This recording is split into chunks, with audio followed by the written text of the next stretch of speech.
देखिए बेटा यहाँ पहला प्रॉब्लम और copper block of mass 2.5 kilogram. मेरे पास एक कॉपर ब्लॉक है जिसका मास 2.5 किलोग्राम है ना। Is heated in a furnace to a temperature of 500 degree Celsius.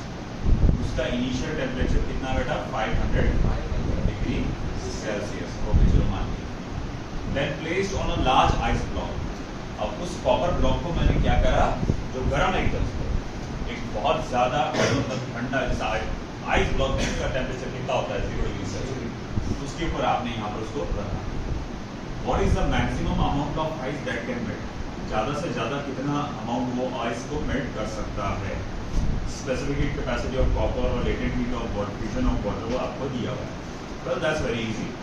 देखो यहाँ पर कॉपर ब्लॉक क्या करेगा, अपनी हीट को लूज करेगा, है ना। एक गर्म गर्म कॉपर का ब्लॉक और एक बहुत ठंडा आइस का ब्लॉक, एक ऊपर आपने ऐसा रख दिया, क्या होगा, कॉपर का ब्लॉक अपना हीट लूज करेगा। मान लो कि आइस ब्लॉक बहुत बड़ा है, पूरा पिघलने वाला है नहीं। इमेजिन ये करके चलो कि आइस ब्लॉक बहुत बड़ा है और पूरा पिघलने वाला नहीं। चलो ठीक है, मैंने जब उसको यहाँ पर रखा ऐसा, तो बर्फ पे पिघलना शुरू हो जाएगी। कॉपर ब्लॉक अपना टेम्परेचर गिराना शुरू करेगा, 500, 400, 300, 200, 100, है ना, 90, 80 करते करते करते करते वो कहाँ तक पहुँचेगा, 0, जब तक कि वो आइस के टेम्परेचर पे नहीं पहुँच जाता। जब वो आइस के टेम्परेचर पे यानी कि 0 डिग्री सेल्सियस पे पहुँच जाएगा, क्या होगा, बहुत सारा बर्फ पिघल चुका। आपको बस यही पता लगाना है कितना बर्फ पिघला। अभी कैसे पता लगाना, बहुत आसान है ना। यहाँ पर हीट किसने लूज किया, कॉपर के ब्लॉक ने। हीट किसने लूज किया, कॉपर के ब्लॉक। हीट किसने गेन किया, आइस ब्लॉक में। वही जितनी हीट उसने लूज किया होगा, आइस ब्लॉक में उतनी हीट गेन किया होगा। तो मैं यहाँ लिखूंगा heat lost by copper block is equals to heat gain by ice block, है ना। तो heat lost by copper block is equals to heat gain by ice block. अच्छा ठीक है, कॉपर ब्लॉक ने जो हीट लूज किया उससे क्या हुआ, सिर्फ उसका टेम्परेचर घटा। उससे सिर्फ क्या हुआ, उसका टेम्परेचर घटा। तो मैं यहाँ उसको ऐसा लिख सकता हूँ, mass of copper block, specific heat capacity of copper block, change in temperature of copper block, है ना। और फिर बाद में आपका heat gain by ice block क्या होगा, मास ऑफ आइस। क्योंकि देखो वो आइस ब्लॉक ने जो हीट गेन किया उससे उसने क्या किया, खुद का टेम्परेचर बढ़ाया क्या, नहीं, सिर्फ स्टेट चेंज किया। ये यार उसने सिर्फ क्या किया, अपना सिर्फ और सिर्फ स्टेट चेंज किया बेटा, है ना। तो वही बोलेंगे उसके लिए फिर हमारा फॉर्मूला क्या, MLF, mass into latent heat of fusion. तो mass of ice, latent heat of fusion of ice. और मास ऑफ कॉपर ब्लॉक कितना बेटा 2.5 किलोग्राम। ध्यान से देखना, specific capacity of copper block क्या है, गौर से देखो, जूल 0.39 जूल पर ग्राम पर डिग्री सेल्सियस। आप देखो ग्राम को किलोग्राम में कन्वर्ट कर सकते हैं, नहीं भी करें तो चलेगा। क्यों, मैं बताता हूँ। स्पेसिफिक कैपेसिटी यहाँ पर आने वाला है 0.39 जो कि जूल पर ग्राम में आएगा, और चेंज इन टेम्परेचर आएगा 500 से 0 का, है ना। फिर आएगा मास of ice. Latent heat of fusion जो है आपका, वो भी क्या है बेटा, जूल पर ग्राम नहीं है ना। तो तुम ग्राम को किलोग्राम में कन्वर्ट करोगे तो 10 का पावर -3 इधर भी आएगा, 10 का पावर -3 इधर भी आएगा, तो 10 का पावर -3 वैसे भी कैसे होने वाला है, तो नहीं करेगी मैंने तो चलता। अब बस आपको ये वैल्यू निकालना है। Mass of ice is equal to 2.5, 0.39, 500 divide by 335।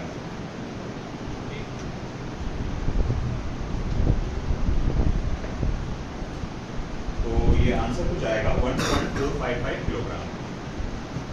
This answer comes out to be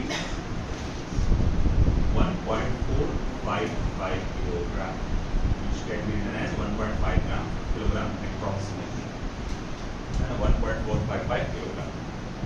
ऐसा समझ में? देखिए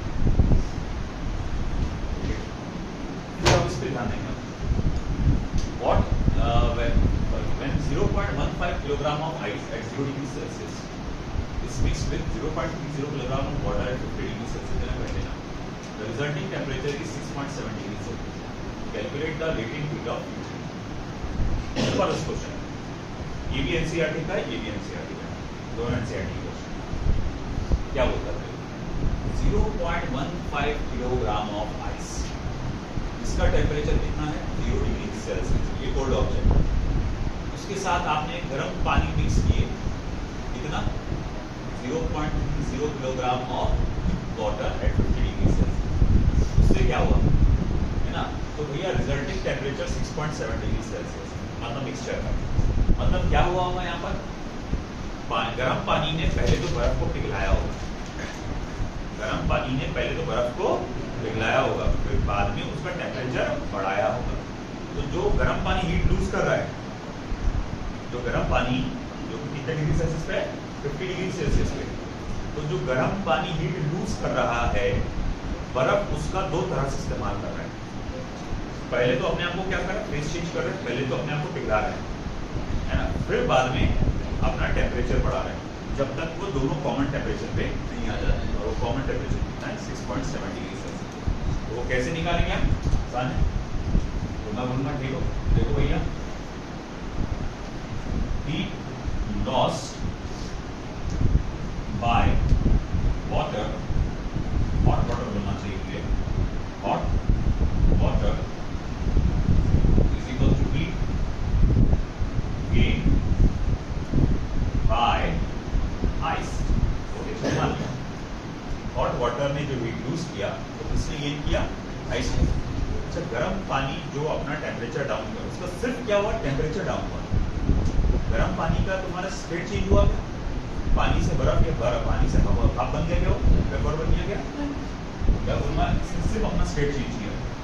मास of ice, specific heat capacity of ice, change in temperature of mass of hot water, specific capacity of hot water, change in temperature of hot water. यहाँ क्या हुआ? Mass of ice, latent heat of fusion plus mass of ice water. वो ice जब क्या बन चुका है? पानी पूरा पिघल के। Specific capacity of ice water और change in temperature of ice water. समझ रहा ना भाई? समझा क्या? इधर ध्यान दो, ये क्या हुआ यहाँ पे? ये है मास ऑफ हॉट वाटर, ये क्या है? Specific capacity of hot water और change in temperature of hot water. क्योंकि इसने सिर्फ अपना टेम्परेचर डाउन किया, मगर आइस को दो काम झेलना पड़ा। पहले तो अपने आप को पिघलाता है, पहले क्या करता है? अपने आप को पिघलाता है। तो ये पिघलाने वाला फॉर्मूला ये है ना, इतना आइस से पिघल गया। फिर उसने क्या किया? टेम्परेचर भी बढ़ाया अपना। तो अब वो पानी पिघल के पानी क्या बन चुका है? वाटर। ये वाटर कौन सा है? आइस वाला वाटर, जो पहले आइस हुआ करता था, है ना। तो mass of ice water, specific capacity of ice water, changing temperature of ice water. Mass of hot water कितना? पानी कितना है भैया? 0.30 kilogram, 0.30।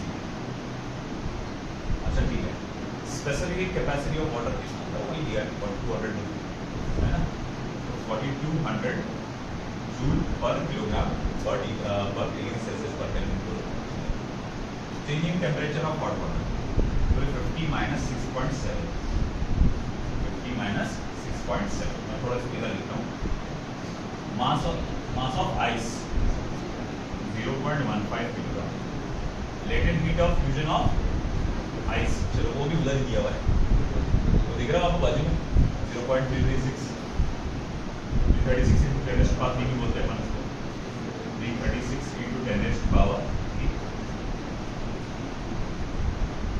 Plus mass of ice water. वो आइस वाटर मतलब वो वाटर जो पहले आइस था, तो वो जो वाटर पहले आइस था उसका मास कितना था? 0.15 किलोग्राम। पिघले बाद भी क्या रहेगा? वही रहेगा। ऐसे थोड़ी होगा कि पिघले बाद भी उसका मास बढ़ गया, वही रहेगा 0.15। अच्छा ठीक है, अब बोले इसका क्या रहेगा? Specific capacity of ice water. ये वाटर किसी भी किस्म का हो, हॉट वाटर हो, कोल्ड वाटर हो, आइस वाटर हो, कैसा भी वाटर हो, वाटर है ना, तो उसका स्पेसिफिक कैपेसिटी यही है 4200 जूल पर किलोग्राम। तो ये 42 मुझे अपना निकालना है, मुझे कैलकुलेटर मतलब ये निकालना है, लेटेड हीट ऑफ फ्यूजन निकालना है या फिर अच्छा latent heat of fusion of ice जो मैंने उधर से कॉपी कर दिया था वो कॉपी नहीं करना है हमको। मुझे ये इसको ऐसे मास of ice water, specific capacity of ice water 4200 और change in temperature of ice water कितना आएगा 6.7 से 0 है ना, क्योंकि पहले उसका 0 था, बढ़कर कितना हो गया 6.7 हो गया कॉमन टेम्परेचर।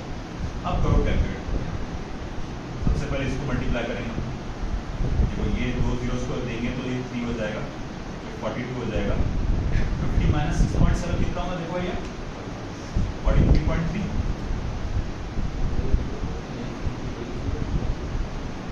50 माइनस 6.7 देखो कितना होगा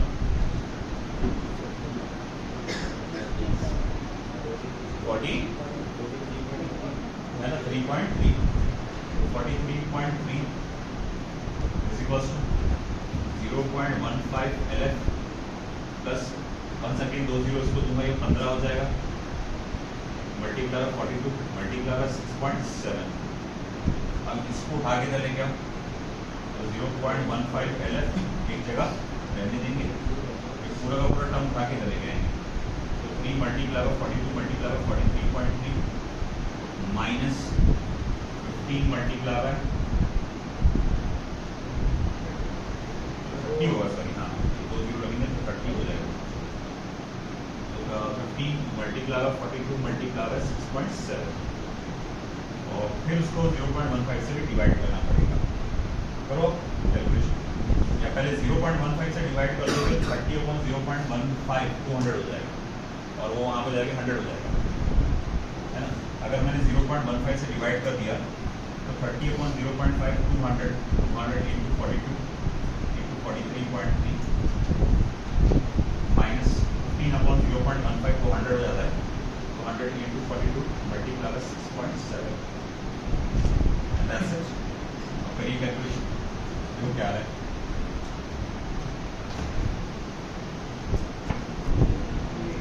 तो इसका जो हमारा आंसर आना चाहिए वो आना चाहिए 3.34 into 10⁵ जूल पर किलोग्राम, जूल पर किलोग्राम।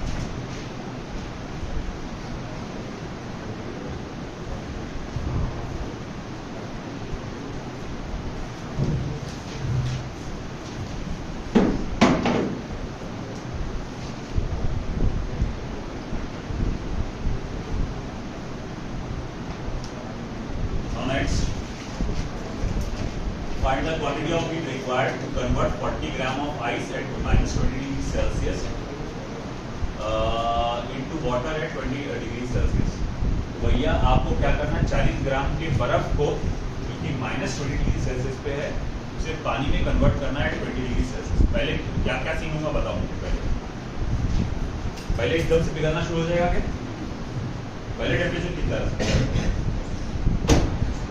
और बोलो भाई पहले टेम्परेचर कितना है -20।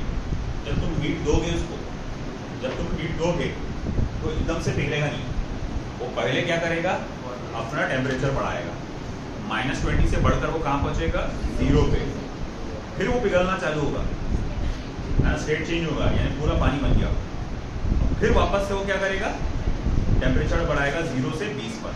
ये समझ रहे ना, समझ रहे बेटा, 3 स्टेप में मामला हो रहा है, कितने स्टेप में बेटा 3।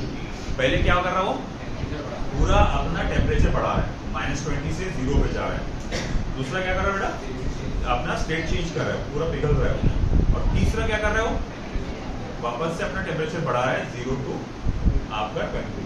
तो मैं यहाँ लिखूंगा ठीक है सॉल्यूशन में, तो हीट लॉस्ट, जो हीट लॉस करेंगे उससे क्या होगा है ना, heat gain to raise the temperature of ice plus heat gain to melt K to raise the temperature of water. बोले ये वाटर कहां से आ गया? अरे वो आइस से ना पिघल गया ना पूरा, वाटर बन गया ना पूरा। तो देखो टेम्परेचर चेंज करने के लिए फॉर्मूला क्या है? ms delta T, mass of ice, specific capacity of ice, change in temperature of ice, plus state change करने के लिए फॉर्मूला क्या है? Mass of ice related heat of fusion. अब वापस से टेम्परेचर बढ़ाने के लिए मास of water, specific capacity of water, change in temperature of water. ठीक है, अब लगा फॉर्मूला मास ऑफ आइस। तो मास ऑफ आइस कितना है भैया? 40 ग्राम। देखो देखो दिमाग से खेलना। 4200 ना, ये 0.5 कैलोरीज आएगा।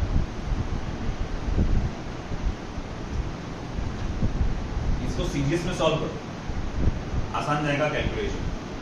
मसला नहीं, आप उसको एसआई में भी सॉल्व कर सकते हैं।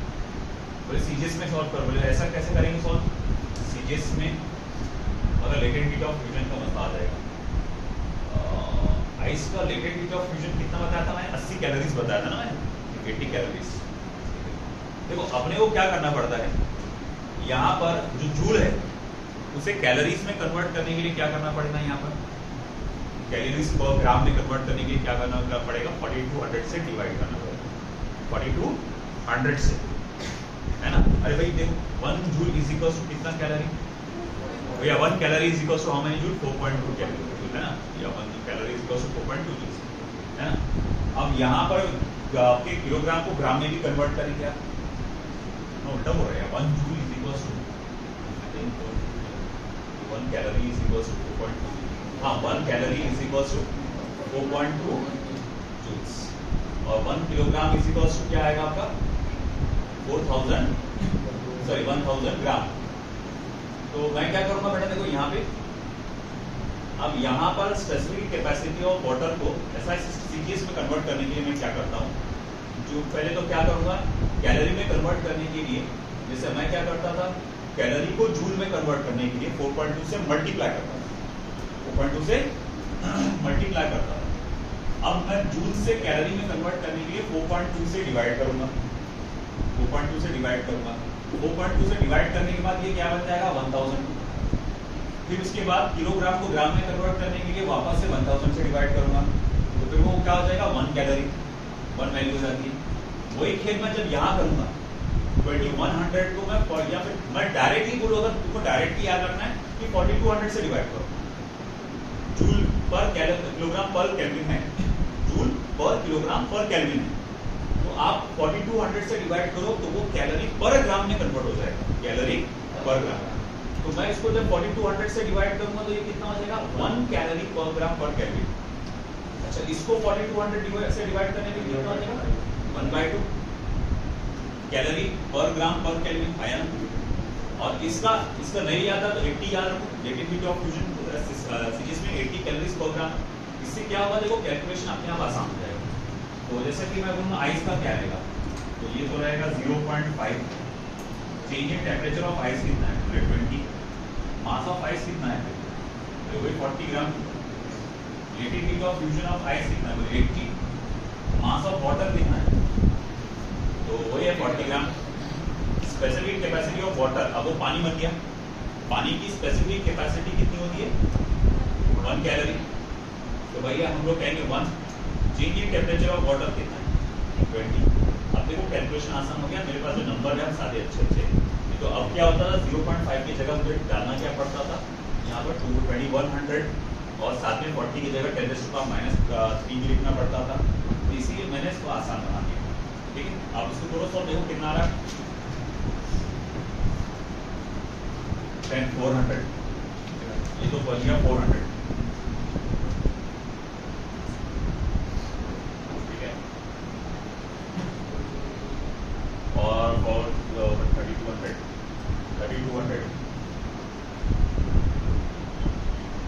प्लस 4800। क्या बोले आपने बराबर? 4400 क्या आएगा? कैलोरीज।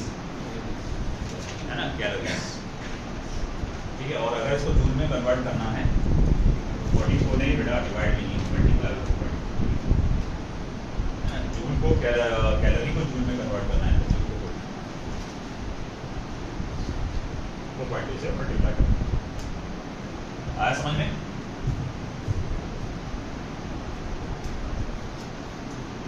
जूल में इसका आंसर रहेगा 18480।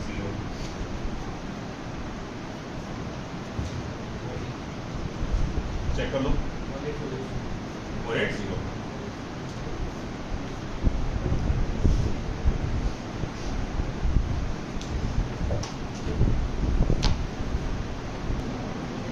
तो देखो बेटा यहाँ पे पहला question, in a container 30 gram of steel at 100 degrees Celsius is added to 200 gram of water and has a temperature of 40 degrees Celsius. No heat is lost to the surrounding. What is the final temperature of the system?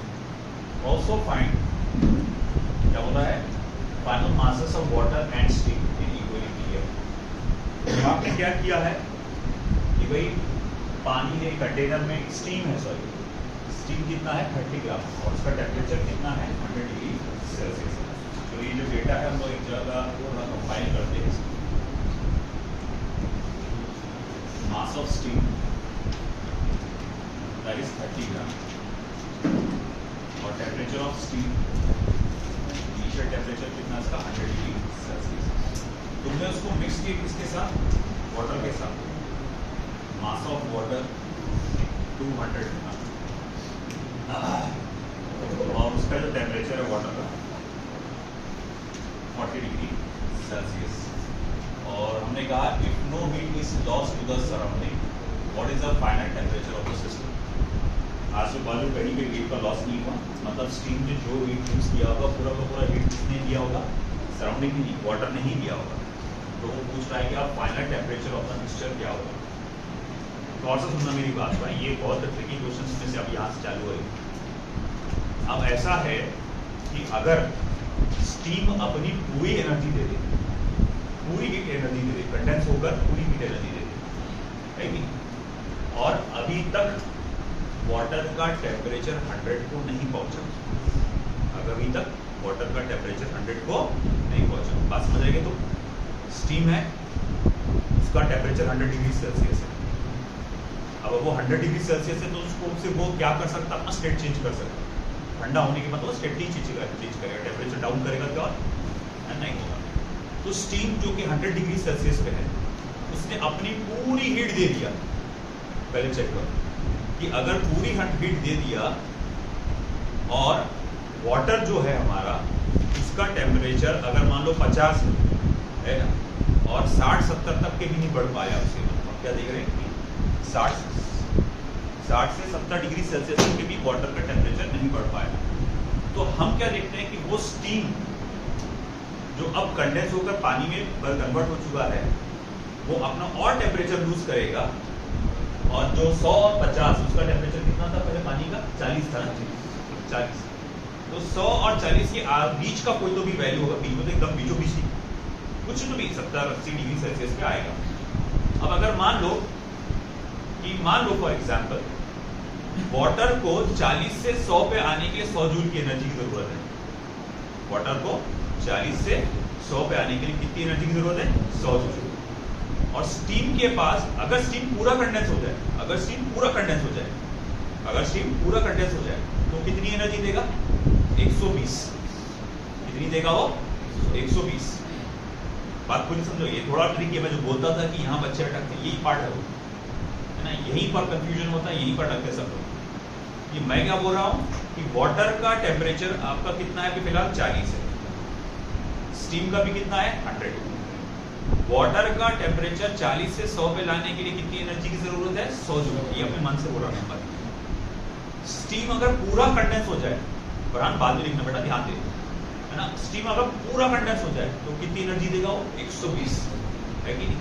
अब मान लो कि लेन then चालू हो गया, water बोलेगा मुझे temperature बढ़ाना है, मुझे हीट चाहिए, स्टीम बोलेगा लो लेते जाओ, है। वाटर का टेम्परेचर बढ़ रहा, बढ़ते वाटर का टेम्परेचर कहाँ तक पहुँच जाएगा, 100।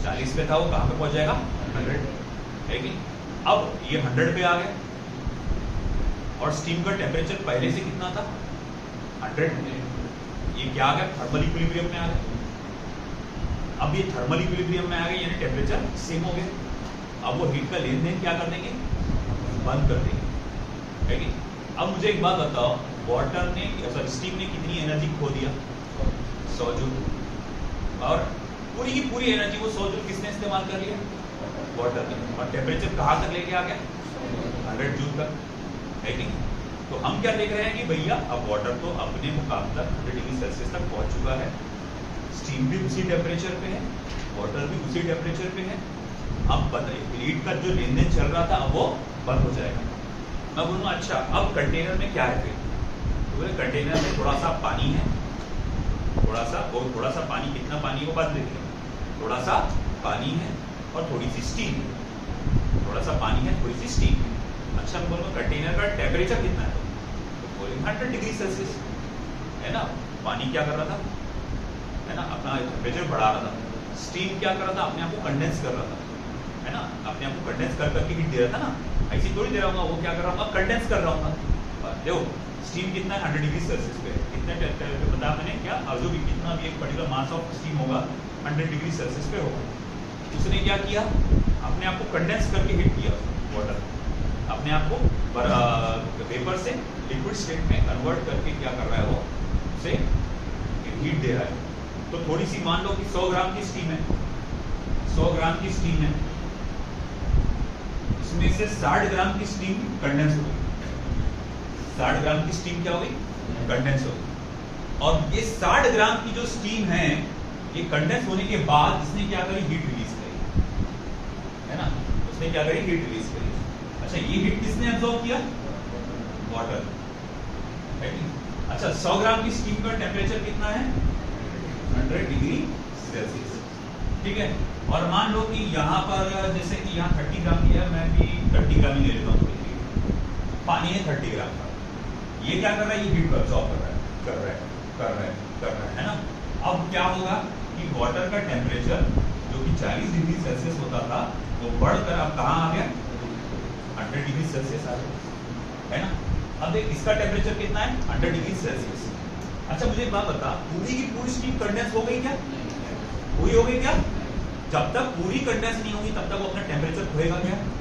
100% कंडेंस हो गई पूरी कंडेंस हो गई अभी भी बोरा मेरे को और चाहिए तो स्टीम को क्या करना पड़ेगा जो वाटर में कन्वर्ट किया है वो अपने आप को ठंडा करना पड़ेगा है ना कि जब स्टीम पूरा मान लो कंडेंस हो गया भाप से पानी में कन्वर्ट हो गया वो अभी भी क्या रहेगा 100 डिग्री सेल्सियस के टेम्परेचर पे ही रहेगा मगर वो कौन से स्टेट में रहेगा भाई लिक्विड स्टेट है ना ये बोलेगा अरे मैं तो 40 से 70 तक पहुंचा मुझे और चाहिए तो फिर वो क्या करेगा जो स्टीम जो वाटर में कन्वर्ट हुआ वो अपने आप को ठंडा करेगा थोड़ी सी एनर्जी और उसको देगा ताकि तुम और अपन कॉमन उसको मिल जाए है ना मगर मामला यहाँ अलग है इसने क्या देगा 100 में से 60 ग्राम की स्टीम ने क्या करा अपनी हीट दे दी ये हीट किसने एब्जॉर्ब किया वाटर और अपने टेम्परेचर को बढ़ाया 40 से कहाँ तक लेकर आया टेम्परेचर 60 अच्छा ठीक है सॉरी 40 से 100 अच्छा ठीक है वाटर कितने का था 30 ग्राम का उसमें क्या हुआ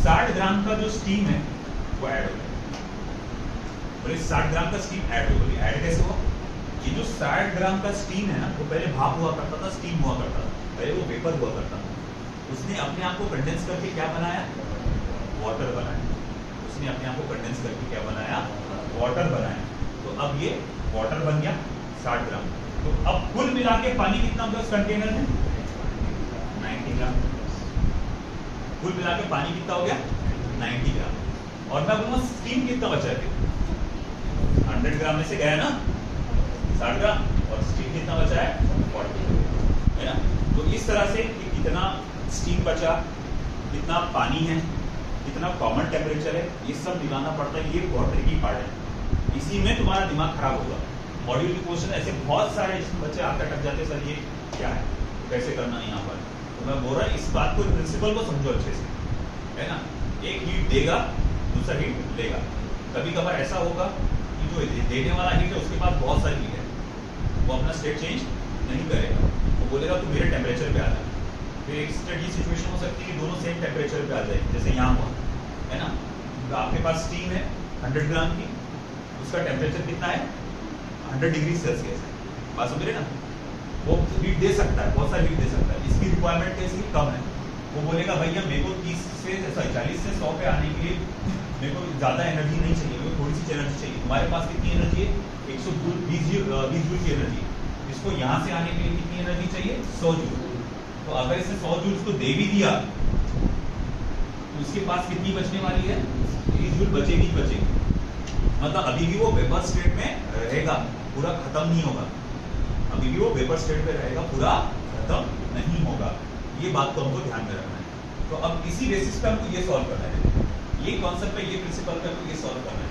यहाँ दिया मास of steam 30 gram, temperature of steam 100 degree Celsius, mass of water 200 ग्राम, और टेम्परेचर ऑफ वाटर जो दिया हुआ है आपका साथ में 40 डिग्री सेल्सियस। अब मैं यहाँ देखता हूँ कि पहले तो मैं चेक करूंगा कि पूरे वाटर को, जो दिया गया वाटर है उसका टेम्परेचर 40 से 100 तक लाने के लिए कितना हीट की जरूरत है। तो हीट रिक्वायर्ड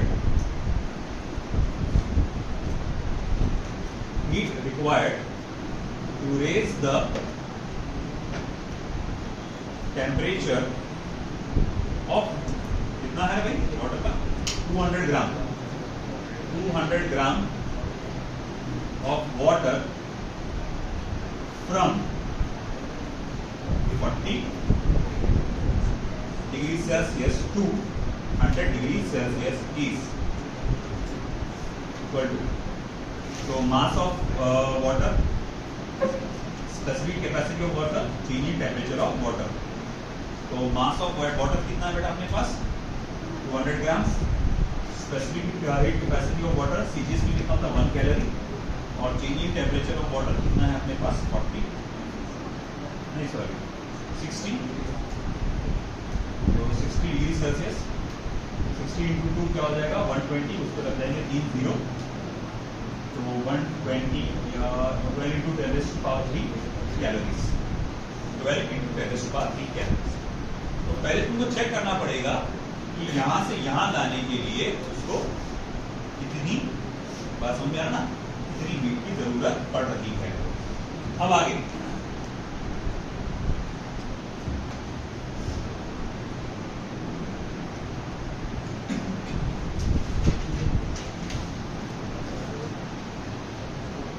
मैं बोलूंगा heat that can be lost completely by steam. Steam अपनी अगर पूरी हीट खो दे, है ना, कंडेंस करके, बाय कंडेंसिंग, अपने आप को कंडेंस करके अगर पूरी हीट खो दे तो वो कितनी हीट खो सकता है। तो mass of steam, latent heat of vaporisation. अच्छा स्टीम का मास कितना है अपने पास 30 ग्राम। अच्छा ठीक है, लेटेड हीट ऑफ वेपोराइजेशन कितना होता है 540 कैलोरीज। ओके देखो कितना आ रहा है, अच्छा 539 किया हुआ है ना, अगर कैलकुलेशन देखो कितना है 539 multiply by 30,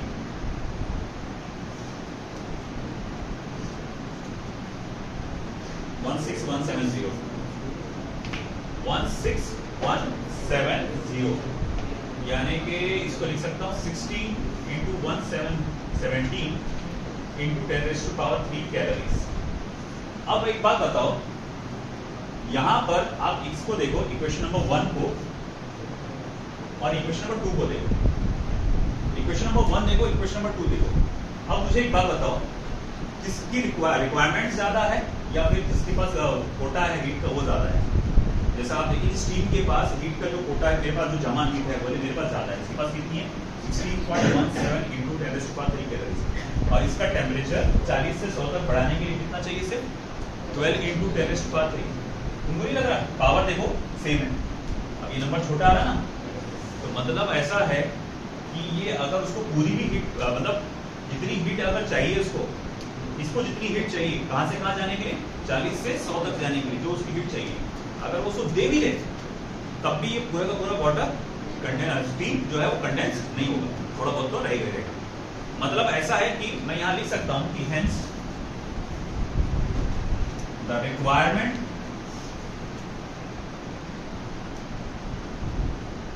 of heat to raise the temperature of water from 0 to 100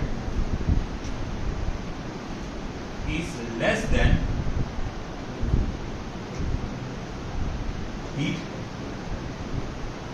possessed by steam. Hence, entire steam will not condense.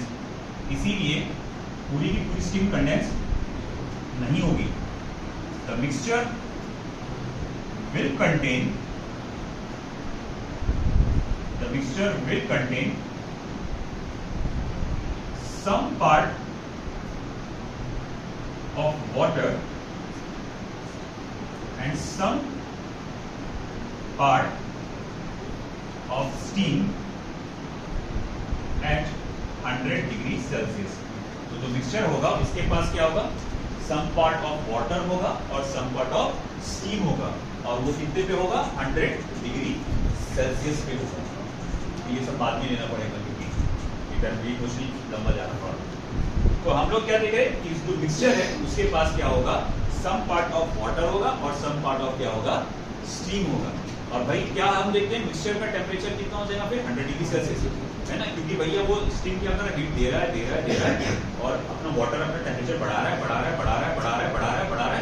Steam देते जा रहा बढ़ा जो ये वाटर का टेम्परेचर कहाँ तक पहुंच गया, 100 डिग्री. स्टीम का तो टेम्परेचर ऑलरेडी कितना था, 100 तक. तो भाई स्टीम को ऑलरेडी 100 था, ये भी 100 तक पहुंच गया. अब इसके आगे कोई चेंज आएगा क्या, अब सारे चेंजेस क्या हो जाएंगे, बंद हो जाएंगे. तो मैं बोलूँ अब मिक्सचर का टेम्परेचर कितना आएगा फिर 100 डिग्री सेल्सियस. तो ये एक जवाब आ गया हमारे पास कि जो मिक्सचर है उसका टेम्परेचर कितना है, 100 डिग्री सेल्सियस. अब दूसरा जवाब ये है कि भैया इसमें मास ऑफ स्टीम कितना है ना, और मास ऑफ वाटर कितना है. तो बोले कैसे पता लगाएंगे, हम ये पता लगा लो कि कितना मास ऑफ स्टीम लगेगा आपको इतनी हीट देने के लिए. हमारे पास जितनी स्टीम है कितनी है, 30 ग्राम. उससे हीट कितनी निकल रही है, 16.17 into 10³ कैलोरीज. आप ये पता लगाओ कि सिर्फ इतनी हीट देने के लिए कितने मास ऑफ स्टीम ने अपने आप को रूप बदला, स्टीम से वाटर में आया. तो मैं यहां लिखूंगा मास of steam required to raise the temperature of water from, कहां से कहा है भाई, 40 degree Celsius two degree Celsius is can be calculated as ठीक है. तो भाई देखो मास of water, specific capacity of water, changing temperature of water, mass of steam, latent heat of vaporisation, है ना. तो मास ऑफ वाटर कितना है, 200, 1 कैलोरी और 60. मास ऑफ स्टीम निकालना है. लेटेंट हीट ऑफ वेपोराइजेशन कितना है अपना, 539. तो mass of steam will be 12 into 10³ आपका फिर 539. 12 divided by 539. 12 divided by 539 आ रहा है 0.0226 into 10³ यानी कि 1 2 3 22.26 ग्राम मास ऑफ स्टीम. देखो ये वो मास ऑफ स्टीम है जो कंडेंस हो गया. ये वो मास ऑफ स्टीम है जिसने अपनी हीट लूज कर दिया और अपने आप को किसमें कन्वर्ट कर दिया, उसने पानी में कन्वर्ट कर दिया. बात समझ रहे क्या, गौर से देखो, गौर से समझो इस बात को. ये वो मास ऑफ स्टीम है जिसने अपने आप को कंडेंस किया, पानी में कन्वर्ट हो गया, इसने हीट लूज किया, पानी में कन्वर्ट हो गया और ये किसने एब्जॉर्ब किया, ये जो ठंडा पानी था पहले जिसका टेम्परेचर 40 डिग्री सेल्सियस था और आपने इसको बढ़ा के 100 किया उसका। अच्छा ठीक है, तो मैं बोलूंगा ठीक है, तो मास ऑफ वाटर अब कितना होगा? मैं बोलूंगा अब नया मास ऑफ वाटर क्या होगा? तो पहले कितना था मास ऑफ वाटर? नहीं, मास ऑफ वाटर पहले कितना था? 200 था, 200 ग्राम था। उसमें क्या हुआ? 22.26 ग्राम क्या हो गया? ऐड हो गया। ये वो स्टीम था जो पहले अब वो काय में कन्वर्ट हो गया, वाटर में, तो ये हो जाएगा 222.26 ग्राम। ये नया मास ऑफ वाटर हो गया। अच्छा, अब नया मास ऑफ स्टीम क्या होगा? पहले कितना था मास ऑफ स्टीम? 30 ग्राम, है ना? उसमें से कितना क्या हो गया? माइनस हो गया, ये काय में कन्वर्ट हो गया, वाटर में कन्वर्ट हो गया। तो अब पता लगाओ फिर भैया ये कितना मास बचा इसका, निकालो कितना?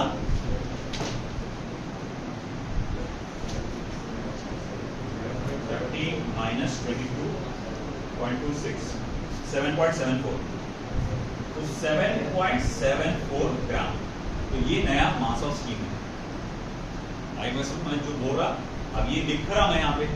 अब ये चीजें आपको जब नीट में आएंगी तो लिखना नहीं पड़ेगा, ये सब दिमाग में करना पड़ेगा, या फिर रफ में हाँ ये ऐसा है ना, लिख के रहो भाई। आप सबसे पहले क्या चेक करेंगे कि भाई आपका सबसे पहले चेक करेंगे, सबसे पहले चेक करेंगे कि अगर हीट जो गर्म चीज है उसने आपकी पूरी ठंडी पूरी हीट है तो अपनी यूज भी कर दिया तो कितनी हीट देगा, है ना?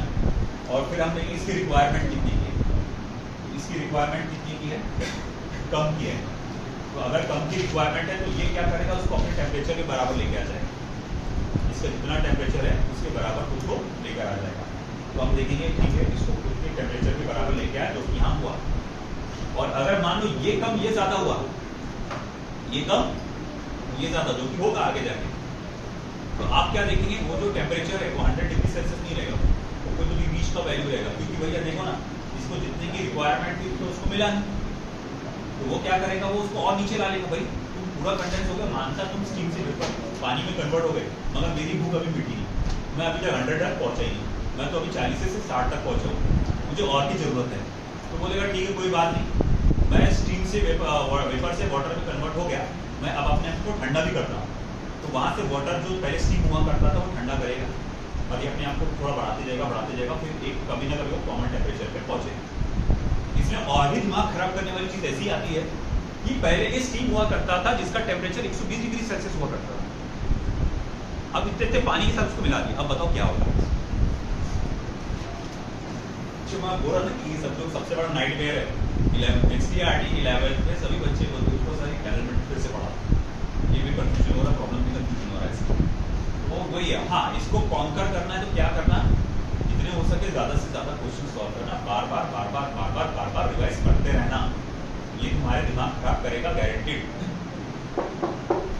आसान क्वेश्चन में मसला नहीं, मगर तुम जब मॉड्यूल्स में देखेंगे 1 ग्राम के बर्फ को 1 ग्राम की स्टीम के साथ अटैच किया, बताओ कॉमन टेम्परेचर क्या है?